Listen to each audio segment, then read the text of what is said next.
Hello and welcome to our channel, or welcome back. This is the channel on YouTube that's dedicated to doing grief differently.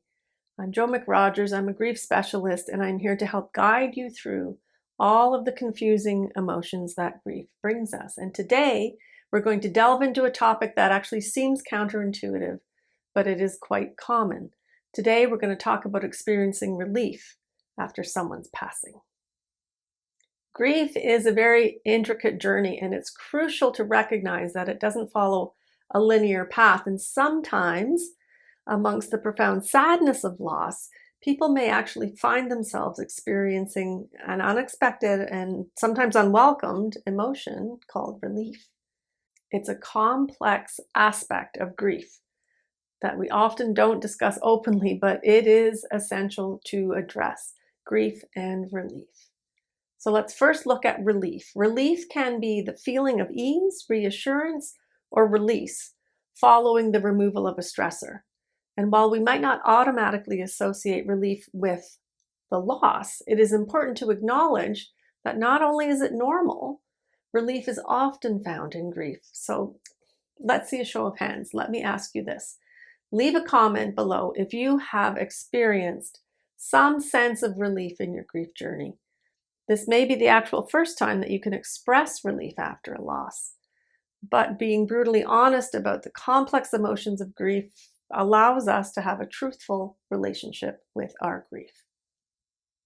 So let's ask, why do we sometimes feel relief after someone's death? Because grief is such a multifaceted emotion, relief can be present for many reasons. One of the common factors at the end of life is the end of suffering sometimes, especially if we're talking about cases of prolonged illness or pain. And seeing a loved one in distress or in pain and not as who they are, who we knew them to be, this can be so emotionally draining for us as the witnesses. And when that suffering comes to an end, relief is a very natural response. And I think that this is likely the easiest situation to begin to understand why some relief is experienced in grief. The second instance of relief is found in the experience of caregiving. I, as a grief therapist, have had the privilege of walking along many beautiful hearts in grief, and some have very bravely shared their experiences of relief. I have heard in therapy sessions and in my membership community how the burden of caretaking had taken a toll on people's mental, physical, monetary, and emotional well-being. And when their loved one passed after the caregiving, they felt a mix of both sorrow and relief. Relief that their loved one was finally at rest, and relief that they no longer themselves were responsible for the heartache, the burden, and the tasks of caregiving. On a personal note, I recall after my mother passed that there was some massive relief to have the house quiet again. The sounds of medical machinery stopped, and I was ridiculously almost giddy with the silence. But of course, the relief was short-lived because in swooped guilt. I have made a video about guilt and grief, and I will link that for you at the end of this one.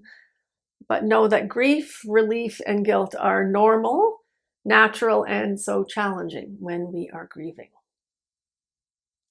And the third source of relief can be found in anticipatory grief.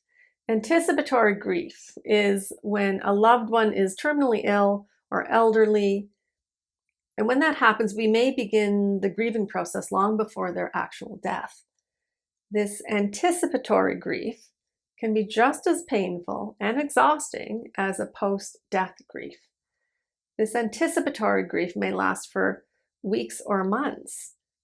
And the not knowing when the end is coming is exhausting. Will I be there? Will they die alone? Will it be peaceful or traumatic?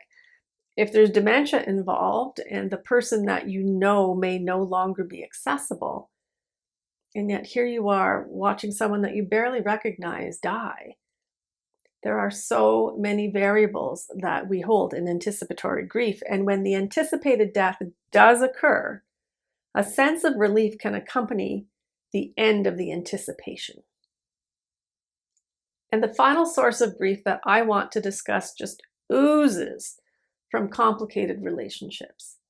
First, there are the relationships with the hated ones, people who harmed or hurt us. There may be actual relief that their life has ended because we feel that they didn't deserve to live anyways. Maybe we see their cancer as karma. Relief can be present in no longer needing to guard yourself from that person or that history. And next, because we are all human, relationships with loved ones can be particularly complicated and challenging. So loving someone who struggled with criminal activity or addiction or mental health or self-harm or suicidal thoughts and actions often leaves us living in a state of suspended animation. We live in the place, the fear of the phone call, the police showing up at the door, the accidental overdose in the midst of an opiate crisis, the needing to set and enforce challenging boundaries, the act of protecting ourselves versus rescuing them. When and how will this end? Hope may remain for some, but always anticipating the worst remains for others. And once that phone call happens, once the death happens, there can be a sense of immense relief because the unknown is now known. And I think that this is probably the most challenging source of relief to own, to speak about, or to identify. No longer having to navigate relationships with our loved ones may bring a sense of relief. It's essential to remember that you are not relieved or glad that they have died, but you are relieved that you can now put down the struggle to love, to support, or to eliminate them from your everyday worries and your heartfelt but distant love. It is essential to acknowledge and validate feelings of relief, as they are a natural part of the grief journey. It does not diminish the love or the distaste that you had for a person. It's simply a reflection of the complexity of human emotions and loss. You can feel immense sadness and relief all at the same time. Please remember that feelings do not take turns. So these are my thoughts about grief and relief. Please tell me, what have I missed? What can you add? Because your comments support every other griever who reads both your wisdom and your questions. And please know, I do read and learn from every comment myself. So if you find yourself grappling with feelings of relief, please know that you are not alone, that this is normal and natural. But please find a safe place to release and explore these feelings of relief. Family, friends, and professional support can all be helpful, but please make sure you are in a place of no judgment with these discussions. That's important. So thank you for joining me today as we explore the tender and often hidden layers of grief and relief.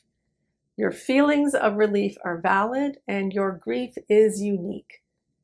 So please, if you found this video helpful, please give it a thumbs up, subscribe for more content, and share your thoughts in the comments below. And as you explore the relief in your grief, I send you kind thoughts, kind words, and a kind heart. Thank you, and I'll see you next time.